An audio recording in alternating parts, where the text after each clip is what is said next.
Habang lumalapit ako at sumasamba sa rebultong ito, dumating yung sumpa sa akin na nagkaroon ako ng sakit.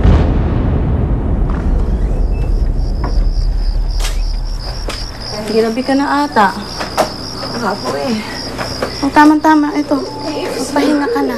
Masama pa pakiramdam ko eh. Kuha kita ng tubig. Magpahinga ka na dyan.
Ito po yung bukol na nasa hita kong ito.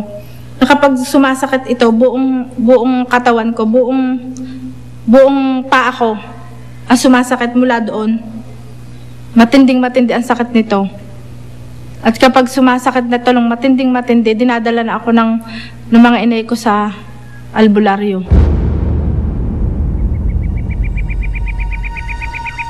Mga Iwaning, paano po bang gagaling si Guri?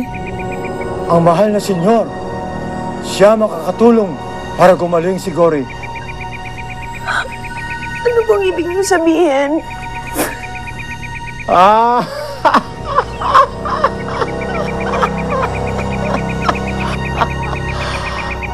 Magdasal ka sa kanya. Gagaling ang bukol mo. Pag lumapit ka sa mahal na senyor. At kapag daw ako'y sumimba ng 7 simba, 7 biyernes, mawawala na daw yung bukol sa hita ko. Pero nakaraan yung 7 biyernes, hindi naman nawala. Pero patuloy pa rin ako sumasamba sa kanya. Nagtitirik nga ako ng kandila at lumuluhod pa ako. Pero hindi ko alam na meron palang masamang espiritu na nagtatago sa likod noon.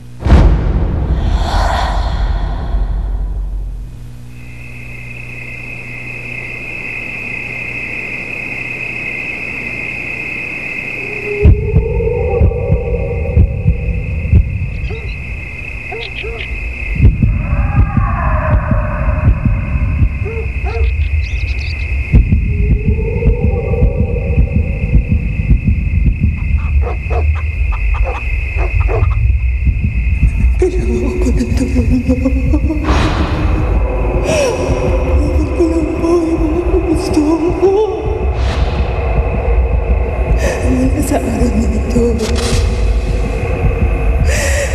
sinunan ko.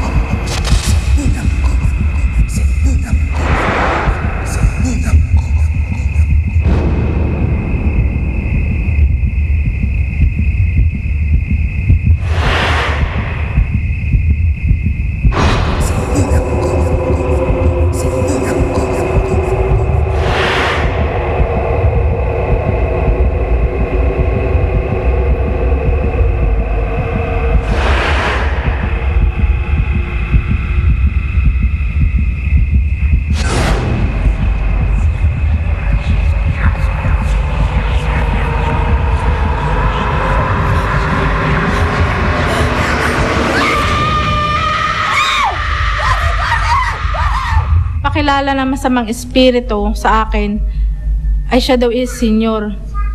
Siya daw yung pangalan na dapat kong sambahin. Manggagamot ako! Manggagamot ako! Manggagamot ako! Manggagamot ako!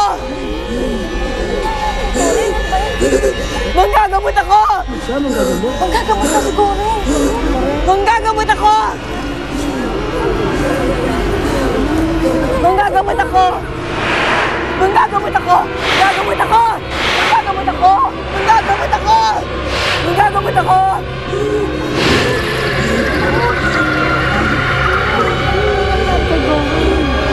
Manggagamot ako! Asa si Dahanin? Dahanin! Dahanin!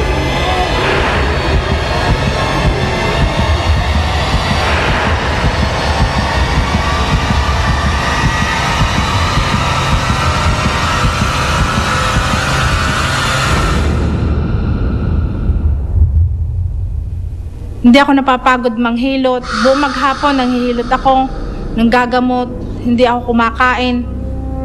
At naramdam ko sa sarili ko talagang makapangyarihan ako. Ramdam ko sa sarili ko, ako'y malakas sa malakas.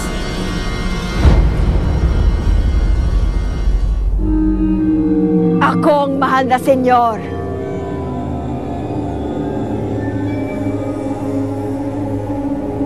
Ako lang ang dapat inyong sambahin. Ako lang ang nag-iisang Diyos! Ako lang at wala nang iba!